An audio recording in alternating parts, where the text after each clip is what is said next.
SLNS home foods మా వద్ద అన్ని రకాల శుభకార్యాలకు మరియు పండుగలకు స్వీట్స్ మరియు ప్రత్యేక వంటకాలు తయారు చేసి సప్లై చేయబడును. నాణ్యమైన ప్రత్యేకమైన పద్ధతిలో మేము తయారు చేసే ఇంటి వంటకాలను ఆస్వాదించండి, ఆనందించండి. సంప్రదించవలసిన చిరునామా పలుగుల రాజేష్, యాదగిరిపల్లి, వంగపల్లి రోడ్, యాదగిరిగుట్ట.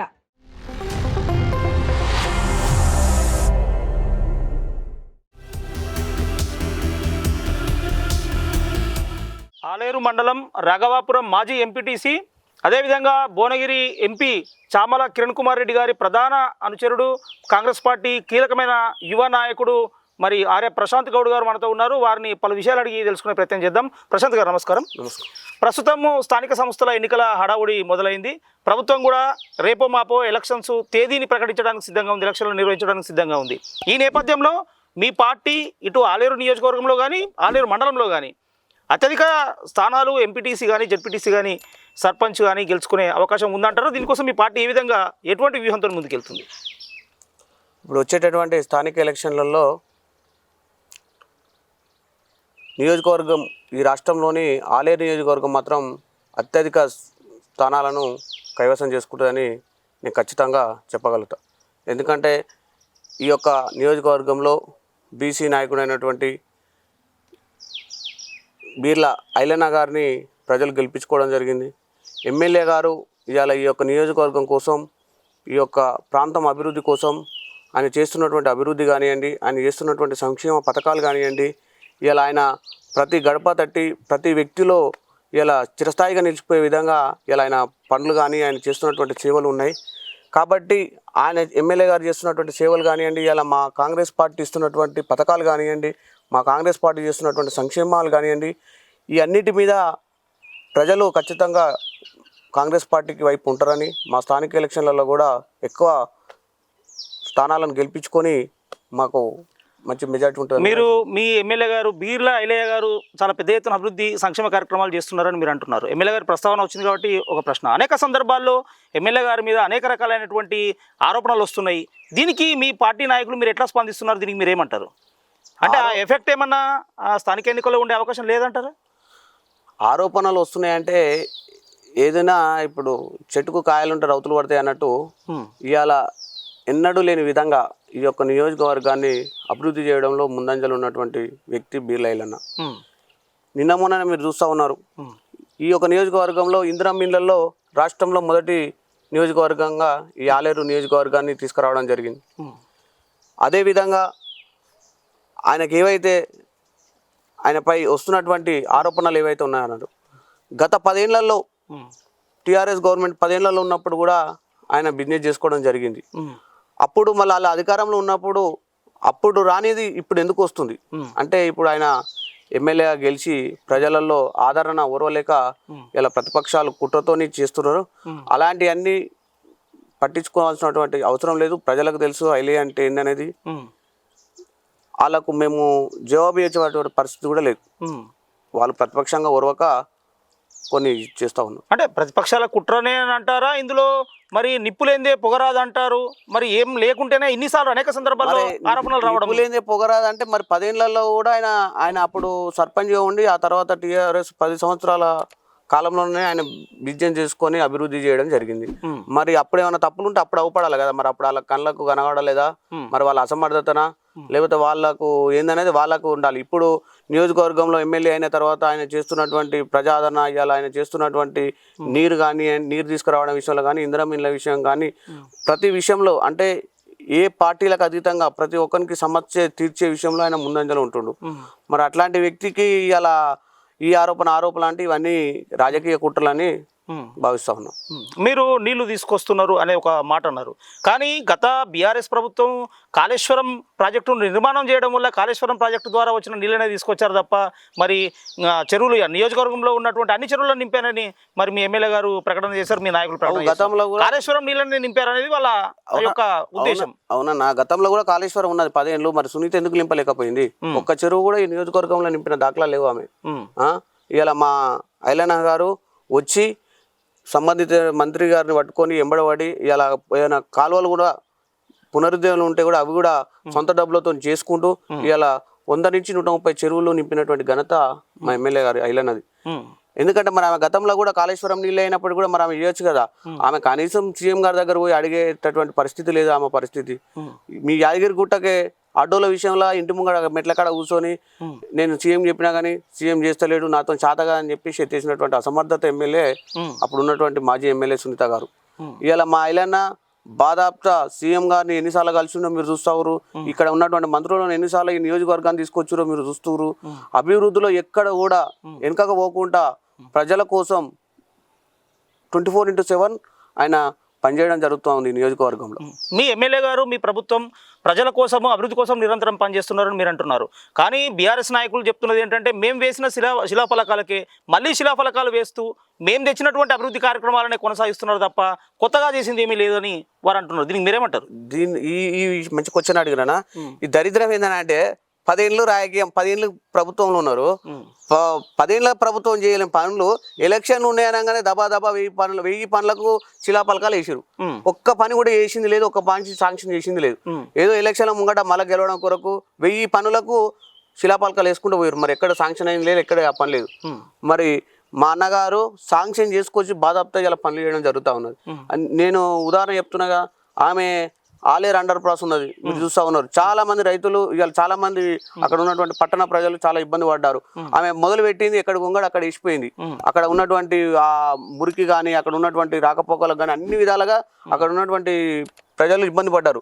ఐలన్న ఎమ్మెల్యే కాగానే మొట్టమొదలుగా దాన్ని ప్రత్యేక శ్రద్ధ తీసుకొని దాన్ని దగ్గరుండి ఇలా 100% పూర్తి చేసిండు. అది ఐలన్న. అప్పుడు ఉన్నటువంటి ఎమ్మెల్యే గతంలో కూడా ఆలేరులో అండర్ పాస్ నిర్మాణానికి మరి మేము కూడా చాలా కృషి చేసినాం, మా కృషి వల్లనే ఇప్పుడు మిగిలిన పనులు జరుగుతున్నాయని కూడా వారు చెప్తున్నారు. కృషి చేస్తారా? నా కృషి చేసినందుకు మనం పని పూర్తి చేయాలి కదా. కృషి చేయడం అంటే మొదలుపెట్టి నేను పోతే నా పేరు ఉంటే సరిపోతుంది అంటే కాదు కదా. పని పూర్తిగా అయితే ఉండాలి కదా ఎంబడి. ఇప్పుడు మనం ఏదైనా సమస్య మీద మన దగ్గరకు వచ్చారు అనుకో, ఏదో ఒకసారి ఫార్మాలిటీ లెక్క తీసుకుపోయి అడిగిపించి మనం వదిలిపెట్టినాం అనుకో, దానికి మనం చేసినట్టు కాదు కదా. దానికి సంబంధించిన పనిని పూర్తి చేసినప్పుడే కదా మనం లెక్కలకు వచ్చేది. ఆమె ఎలాంటి పనులు చేయలేదన్న. ఈ యొక్క ప్రాంతం ఉద్యమాల గడ్డ, కానీ ఆమె పోరాడి నియోజకవర్గాన్ని తీసుకొచ్చింది ఏం లేదు. 10 ఏళ్ళు తెలంగాణ పేరు చెప్పుకొని గెలిచింది తప్ప ఆమె ఈ యొక్క నియోజకవర్గానికి ఆమె ఒరగబెట్టింది ఏం లేదు. ఆమె చేసినటువంటి అభివృద్ధి కూడా శూన్యం. మా ఐలన్న గారు బాధాప్తా ప్రజలకు ఏం కావాలి, రైతులకు ఏం కావాలి, ఇవాళ ఎంబడవాడి పని చేపిస్తున్నటువంటి ఘనత మా ఐలన్న గారు. మేము చెప్పడం కాదు, మీ ప్రజలలో ఎక్కడైనా చెప్తారు ఐలన్న పేరు. వారు ఏమి చేయలేదు మాజీ ఎమ్మెల్యే గారు అని మీరు అంటున్నారు. ఏం చేయండి 2 సార్లు వాళ్ళు ఏ విధంగా విజయం సాధించారు అంటారు? ఏమంటున్నా, తెలంగాణ పేరు పెట్టుకొని 2 సార్లు పబ్బం గడిపాడు. నిజంగా వాళ్ళు గెలిచే ఉంటే మరి 3వ సారి గెలవాలి వాళ్ళు చేస్తే. ఎందుకు 50,000 మెజార్టీతో ఎందుకు కొట్టగొట్టారు? కేవలం వాళ్ళ అసమర్థత పాలన వల్లనేగా. ప్రధానంగా ప్రశాంత్ గారు, ఆలేరు నియోజకవర్గంలో గంధమల్ల ప్రాజెక్టు చాలా కీలకమైంది. గంధమల్ల ప్రాజెక్టు మరి ఆ గంధమల్ల ప్రాజెక్టు ఒక దశకు రావడానికి మేం చేసినటువంటి కృషి ఉన్నది. మరి పూర్తిగా దానికి సంబంధించినటువంటి ప్రాజెక్టును రూపకల్పన చేసి నిధులు విడుదల చేసిన తర్వాత మాత్రమే మీరు ఇప్పుడు దాన్ని కొనసాగించి మేమే చేస్తున్నామని కాంగ్రెస్ నాయకులు ప్రచారం చేసుకుంటున్నారని వారు విమర్శిస్తున్నారు. నేనేమంటున్నా, ప్రజలకు ఎప్పుడు పని జరుగుతుంది, ఎప్పుడు ఏమవుతుంది అనేది ప్రజలకు క్లియర్గా తెలుస్తుంది. వాళ్ళు చేసిందా లేక గంధమల్ల ప్రాజెక్టు ఐలన్న గారు ప్రత్యేక శ్రద్ధతోటి మంత్రులు ఎంబడవాడి సీఎం ఎంబడవాడి సీఎంను తీసుకొచ్చి మరి ఇలా శంకుస్థాపన చేయడం జరిగింది. మరి గతంలో ఆయన నిజంగా చేసి ఉంటే ఆమె కూడా కేసీఆర్ను తీసుకొచ్చి శంకుస్థాపన చేయాలి కదా. మరి ఎందుకు చేయలేకపోయింది అంటే ఇవన్నీ ఏంటంటే, కానీ ఇప్పటికీ కూడా గంధమల్ల ప్రాజెక్టు భూ నిర్వాసితులకు సరైనటువంటి పరిహారం అందడం లేదు. వారికి అరకొరగానే పరిహారం అందుతుంది, కొంత అసంతృప్తితో ఉన్నారనేటటువంటి ప్రచారం కూడా ఉంది కదా. అలాంటిది ఏముండదన్న. ఒక కార్యం జరిగేటప్పుడు కొంత ఇబ్బంది అనేది ఉంటుంది. దాన్ని మా ఐలన్న గారు తప్పకుండా అక్కడ ఉన్నటువంటి భూవాసులకు, భూమి కోల్పోయిన వారికి కానీ అక్కడ ఉన్నటువంటి వారికి ఎవరికైనా ఇబ్బంది జరిగిన వారిని వాళ్ళందరికీ న్యాయం చేస్తాడు. దాంట్లో ఎలాంటి సందేహం లేదు. ప్రజలకు అక్కడ ఉన్న వ్యక్తులకు కూడా అందరికీ తెలుసు. దాంట్లో ఎలాంటిది కూడా ఎవరికి ఒకరికి నష్టం జరిగే విధంగా కూడా ఖచ్చితంగా అందరికీ న్యాయం చేయవచ్చు. అంటే కాంగ్రెస్ ప్రభుత్వం మీద కానీ లేదా మీ ఎమ్మెల్యే గారి మీద కానీ అనేక సందర్భాల్లో విమర్శలు వచ్చినటువంటి సందర్భంలో ప్రధానంగా నియోజకవర్గంలో కానీ ఆలేరు మండలంలో కానీ అందరికంటే ఎక్కువగా మీరు ఫాస్ట్గా మీరు స్పందిస్తుంటారు, చాలా ధీటుగా మీరు సమాధానం చెప్తుంటారు. ఎందుకు ఆ విధంగా మీరు అంతా యాక్టివ్గా ఎందుకు ఎలా ఉండగలుగుతున్నారు? అవునన్నా, ఇప్పుడు వాళ్ళు స్పందించేటప్పుడు ఇప్పుడు సునీత గారు ఉన్నారు, ఆమె 10 ఏళ్ళు ఉన్నప్పుడు ఆయన బిజినెస్ చేసుకున్నాడు. అప్పుడు ఆమె అధికారంలో ఉంది, ఆమెకు పవర్ ఉంది. అప్పుడు ఉన్నటువంటి పోలీసులు ఆమె ఏది చెప్తుంది, ఆమె అప్పుడు అధికారులు ఆమెకి ఏది చెప్తుంది. అప్పుడు చేయండి. ఇప్పుడు ఆయన ఆదరణ చూసి ఓర్వలేక ఏదో రాళ్ళు ఇస్తా అంటే మేము ఎట్లుకుంటాం. మేము ఎమ్మెల్యే గారికి నమ్మకంగా ఒక కార్యకర్తగా ఒక పార్టీ విధేయుడిగా పనిచేస్తూ ఉన్నాం. మా పార్టీ పైన కానీ మా ఎమ్మెల్యే గారి పైన కానీ ఎలాంటి విమర్శ వచ్చినా మేము బరాబర్ ఎదుర్కొంటాం. అది మా హక్కు. మా ఎమ్మెల్యే గారి పైన ఎలాంటి ఆరోపణలు చేసినా మేము ఖచ్చితంగా నిలదీస్తాం. అవసరం అనుకుంటే ఎంత దూరమైనా పోతాం ఆ విషయం. ప్రధానంగా మొన్న జరిగినటువంటి అసెంబ్లీ ఎన్నికల్లో మీ ఎమ్మెల్యే గారికి దాదాపుగా 50,000 మెజార్టీ వచ్చింది. అంటే ఆలేరు నియోజకవర్గ చరిత్రలో ఇది ఒక ప్రత్యేకమైనటువంటి మెజార్టీ, ఇది ఎప్పటికీ నిలిచిపోయేటటువంటి మెజార్టీ. ఇంత మెజార్టీ రావడానికి మీ కార్యకర్తలు నాయకుల కృషి ఏ విధంగా ఉంది? దీనికి ప్రత్యేకమైన కారణం ఏమైనా ఉంది అని అంటారా? ఇంత మెజార్టీ రావడానికి కారణం ఏంటంటే ప్రధానంగా ప్రశాంత్ గారు, ఎమ్మెల్యే గారికి ఇంత మెజార్టీ వచ్చి ఇంత విజయం సాధించడంలో ప్రతిపక్షాలకు అంటే అన్ని పార్టీల నుంచి కూడా ఓట్లు వేశారనేటటువంటి ఒక ప్రచారం ఉంది. అది జరిగిందంటారా? 100% సబ్బండ వర్గాలు ఇవాళ ఎమ్మెల్యే గారికి మద్దతు ఇవ్వడం జరిగింది. అంతేకాకుండా ఎమ్మెల్యే కాకముందుకు ఎమ్మెల్యే గారు తాను గతం నుంచే కూడా ప్రజలకు సేవ చేయడం జరిగింది. అంటే తన వ్యక్తిగతంగా కూడా కరోనా టైంలో కానివ్వండి, లేకపోతే ఎవరైనా చనిపోయిన విషయంలో కానివ్వండి, అంబులెన్స్ విషయంలో కానీ రకరకాలుగా ఒకటని లేదన్న ఎమ్మెల్యే గారు ఎమ్మెల్యే కాకముందుకే గతంలో ఈ యొక్క నియోజకవర్గాన్ని కంటికి రేప లెక్క ప్రతి విషయంలో కూడా ఇక్కడ ఉన్నటువంటి ప్రజలను ఆదుకోవడం జరుగుతుంది. అన్ని విధాల ఆయన చేస్తుండు. ఆ యొక్క ఆయన చేస్తున్నటువంటి పనులు, ఆయన చేస్తున్నటువంటి ఆ యొక్క ప్రజలకు ఇచ్చేటటువంటి ధైర్యాన్ని ఇవాళ ప్లస్ అదేవిధంగా కాంగ్రెస్ పార్టీ కార్యకర్తలు కానివ్వండి, కాంగ్రెస్ పార్టీ మండల స్థాయి నాయకులు కానీ అందరూ 10 ఏళ్ళు ప్రభుత్వం అంటే తెలంగాణ ఈ రాష్ట్రంలో తెలంగాణ బీఆర్ఎస్ పార్టీ మొత్తం 100 లక్షల కోట్ల రూపాయలు దోచుకొని పోతుంది చెప్పి రాష్ట్రం ఆగమైపోతుందని చెప్పేసి పార్టీ విధేయులుగా పార్టీ కార్యకర్తలు అంతా కలిసి ఒక పటిష్టంగా తీసుకొని ఎన్నికలు చేయడంతో ఎమ్మెల్యే గారికి 50,000 మెజార్టీ వచ్చింది. అంటే ప్రశాంత్ గారు, మీరు పదే పదే మీ కాంగ్రెస్ నాయకులు చెప్తుంటారు ఎన్నికల కంటే ముందు నుంచే మా ఎమ్మెల్యే గారు మా ఐలన్న గారు అనేక రకాల సేవా కార్యక్రమాలు చేసిరు, అంబులెన్స్లు పెట్టిరు, నియోజకవర్గ వ్యాప్తంగా మరి వాటర్ ఫిల్టర్లు పెట్టిరు అని మీరు చెప్తారు. అంటే ప్రత్యేకమైన ఒక ఉద్దేశం, ఒక స్వార్థం లేనిదే ఇవన్నీ చేశారంటారా? స్వార్థము మనిషికి ఎవరికి ఉండదన్న, ప్రతి ఒక్కరికి స్వార్థం ఉంటుంది. స్వార్థం ఉండడం వేరు, ఆ స్వార్థం ఉన్నోడు కూడా పనిచేసే మనస్తత్వం ఉండాలి కదా. స్వార్థం ప్రతి మనిషికి స్వార్థం ఉంటుంది, ఉండడం వేరు. ఇవాళ ఒక్కొక్కరికి 100 కోట్లు ఉంటాయి. 100 కోట్లు ఉన్నాడు అలా పబ్లిక్లోకి వచ్చి సేవ చేసే పరిస్థితిలో లేదు కదా. వాని ఇంటి వాని కుటుంబం వరకు చూసుకుంటుండు. మా ఆయననే ఇవాళ కుటుంబం తక్కువ అంటే అసలు టైం ఇవ్వలేని పరిస్థితిలో ఇవాళ ప్రజలకు 24 hours into 7 టైం ఇచ్చి పబ్లిక్లకు సేవలో ఉంటుంది. అంటే అదే 24 గంటలు ప్రజల్లోకి అందుబాటులో ఉంటుంది. 100% అది. అంటే ప్రధానంగా ఇప్పుడు ప్రశాంత్ గారు, మీరు గత 10 సంవత్సరాల బీఆర్ఎస్ పాలనను చూసిరు, ఇప్పుడు దాదాపుగా 2 సంవత్సరాలకు దగ్గరగా వస్తుంది కాంగ్రెస్ ప్రభుత్వ పాలనను చూస్తారు. ఇటు కాంగ్రెస్ ప్రభుత్వ పాలన మీద కానీ ఆలేరు నియోజకవర్గంలో ఐలయ్య గారి యొక్క పరిపాలన కానీ మీకు ఎట్లా అనిపిస్తుంది గతానికి ఇప్పటికి పోల్చుకుంటే? ఖచ్చితంగా తేడా ఉంటుందన్న. గత 10 ఏళ్ళలో ఏమైంది, ఏం అభివృద్ధి లేదు ఇక్కడ, అంతా అసలు శూన్యం. ఇప్పుడు ఎమ్మెల్యే గారు వచ్చిన తర్వాత చెర్లు నింపే విషయంలో కానీ, గంధమల్ల ప్రాజెక్టు విషయం కానివ్వండి, ఇందిరమ్మ విషయంలో కానీ, ఇవాళ ఇండ్లు మన నియోజకవర్గంలో ఎన్ని ఇండ్లు ఇచ్చిందన్న? ఇవాళ మా ఎమ్మెల్యే గారు 3500 ఇండ్లను ఇవ్వడం జరిగింది. రేపు మళ్ళీ రెండో విడత కూడా ప్రణాళిక సిద్ధం చేస్తారు. అంటే అభివృద్ధి చేసే చిత్తశుద్ధి ఉండాలి, ప్రజలకు సేవ చేసే మంచి ఆలోచన ఉండాలి. అలాంటి వ్యక్తి మా ఎమ్మెల్యే గారు. ఇవాళ వాళ్ళు ఏం చేశారు, టీఆర్ఎస్ పార్టీ అధికారంలో గెలుచుకొని తెలంగాణ అనే ముద్ర పెట్టుకొని గెలిచి ఇవాళ ప్రజలకు ఎలాంటి సేవ చేసారో చర్చ కూర్చుంటే తెలుస్తుంది కదా. మా అన్న 1.5 సంవత్సరాలు చేసిన పాలన ఏందో వాళ్ళు 10 ఏళ్ళలో చేసిందో క్లియర్గా తెలుస్తుంది కదా. కానీ మీరు పదే మీరు ఇందిరమ్మ ఇండ్లు అంటున్నారు. కానీ ఇప్పటికీ కూడా నియోజకవర్గంలో నిజమైన అర్హులకు ఇంకా ఇందిరమ్మ ఇండ్లు రాలేదు, వాళ్ళు కొంత ఇబ్బంది పడుతున్నారు అనేటటువంటి ఒక ప్రచారం కూడా ఉంది కదా. దీనికి మీరేమంటారు? అర్హులకు మేము ఇంత ఇచ్చుకుంటా కూడా ఇంకా అర్హులు ఉన్నారా అంటే అర్థమైంది. 10 ఏళ్ళలో వాళ్ళు ఒక్కరిని కూడా ఇవ్వలేదు కాబట్టి ఎక్కువైపోయారు అర్హులు. వాళ్ళు ఇప్పుడు 10 ఏళ్ళలో ఒక్కరిని కూడా ఇచ్చింది లేదా. మేము పార్టీ అనేది కాకుండా మీరు చూడండి, ఏ గ్రామాలనే చూడండి, టీఆర్ఎస్, బీజేపీ, అసలు ఎవరైనా సరే ఎలిజిబుల్ ఉన్న వాళ్ళకు, అర్హత ఉన్న వాళ్ళకు మేము ఇండ్లు ఇవ్వడం జరిగింది. ఇంకా కూడా మీరు అనేది వాస్తవం, ఇంకా కూడా చాలా మంది కట్టుకునేది ఉన్నది. వాళ్ళకు కూడా సెకండ్ విడత ఇస్తాం.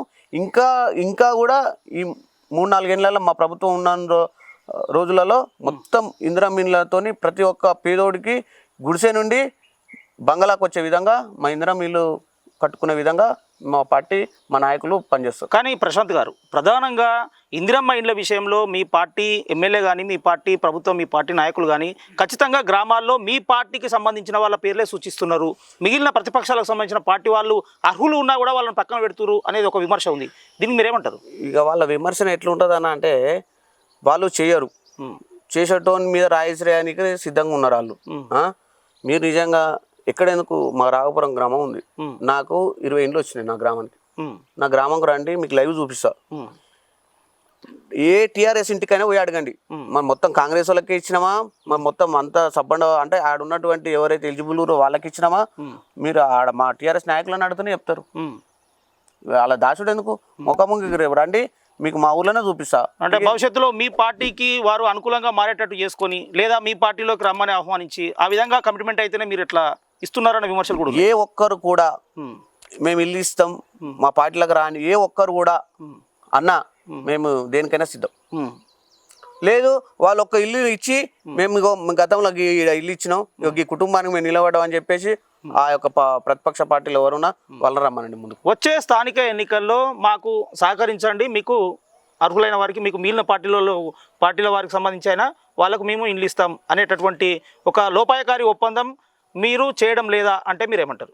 మాకు సహకరించేందన్న, ఆల్రెడీ టీఆర్ఎస్ పార్టీ ఏం చేయలేదు, అసలు ప్రభుత్వం ప్రజలను మొత్తం మర్చిపోయి ఏమున్న కుటుంబ పాలన అయిపోయి కుటుంబమే దోసుకునే పరిస్థితి ఉందని చెప్పేసి మాకు అధికారం ఇచ్చారు, మేము పనిచేస్తామని. మేము బాధతో పనిచేస్తున్నాం, మాకు వాళ్ళు ఓటేసి గెలిపించారు, మేము బాధతో వాళ్ళకి పనిచేస్తాం.